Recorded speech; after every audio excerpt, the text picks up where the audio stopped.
বাড়ি থেকে অশুভ শক্তি দূর করবেন কিভাবে? বাড়িতে বিভিন্ন রকমভাবে অশুভ শক্তি, কোনো কাজই আপনার সাকসেস হচ্ছে না, তার মানেই হচ্ছে আপনার বাড়িতে বাস্তুতে কোনো অশুভ শক্তি আছে।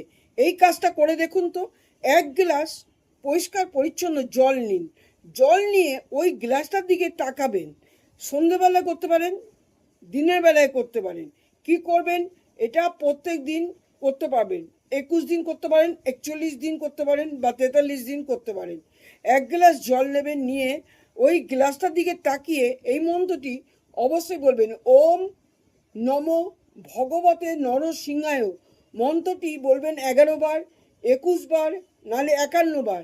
যে যতটা বেশি বলতে পারবে তত বেশি কিন্তু কাজ হবে, এবং খুব মনোযোগ সহকারে অবশ্যই জিনিসটা বলবেন, অন্য চিন্তাটা সে সময় করবেন না। দেখবেন এরপরে ওই জলটা আপনি বাড়ির চারিদিকে ছিটিয়ে দিন, ঘরের মধ্যে ছিটিয়ে দিন, বাদ বাকি যা আছে বাড়ির বাইরে পুরো ছিটিয়ে দিন। দেখবেন এই কাজটা যতদিন করতে পারবেন, এই কাজটা করলে কি হবে, আপনার বাড়ির যে খারাপ দোষ, নেগেটিভ দোষ, আপনার কোনো কাজ হচ্ছে না, আপনার বাড়িতে কোনো কিছু সাকসেস হচ্ছে না, আপনার বাড়িতে অসুখ বিসুখ লেগে আছে, সমস্ত কিছু থেকে আপনি অবশ্যই মুক্ত হতে পারবেন। মনোযোগ সহকারে কাজটি অবশ্যই